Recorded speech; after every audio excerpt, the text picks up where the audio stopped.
అందరు అయిపోయింది అనుకున్నారు. సర్వ మానవాళికి రక్షకుడు, మనకు కొండంత అండగా నిలిచేవాడు, మనసులో తలచిన వెంటనే గుండెల నిండా ధైర్యాన్ని నింపగలిగే మహాయోధుడు, అభయహస్తంతో ఎల్లవేళలా మనల్ని కాపాడే ఆ పవనపుత్రుడిని ఇప్పుడు మనసారా స్తుతించుకుంటూ శ్రీ పంచముఖ ఆంజనేయ స్వామిగా అవతారమెత్తిన కథని దృశ్య రూపంలో తిలకిద్దాం రండి. ఆంజనేయం ప్రసన్నాంజనేయం ప్రభాదిత్యకాయం ప్రకీర్తిప్రదాయం భజే భజే వానరాత్రం భజేహం పవిత్రం భజే సూర్యమిత్రం భజే రుద్రరూపం భజే సర్వతేజం. అది రామాయణ మహాయుద్ధం భీకరంగా సాగుతున్న తరుణం.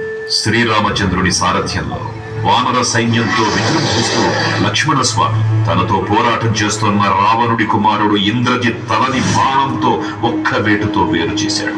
ఇంద్రజిత్ మరణమన్న రావణుడు ఆవేశంతో ఊగిపోయి ప్రతీకారం కోసం పాతాళ లోకాధిపతి తన సోదరుడు అయినటువంటి మహిరావణుడి సహకారం కోరాడు.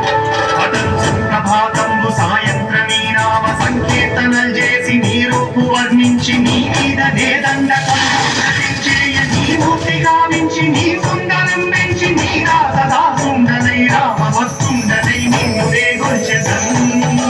నీ కటాక్షంబునం చూచితే వేడుకలు చేసితే నా మొరాలించితే నన్ను రక్షించితే. తంత్ర విద్యలో ఆరితేరిన మహిరావణుడి దాడి గురించి విభీషణుడి ద్వారా ముందుగా తెలుసుకున్న హనుమంతులవాడు తన ప్రభువుల విశ్రాంతి మందిరానికి కాపలా ఉండగా ఆ దుష్టుడు లోపలికి ప్రవేశించడానికి పలు ప్రయత్నాలు చేసి చివరికి మాయోపాయంతో విభీషణుడి రూపం ధరించి మందిరంలోకి ప్రవేశిస్తాడు. నిద్రిస్తున్న రామలక్ష్మణులను అపహరించి పాతాళ లోకానికి తీసుకుని పోతాడు.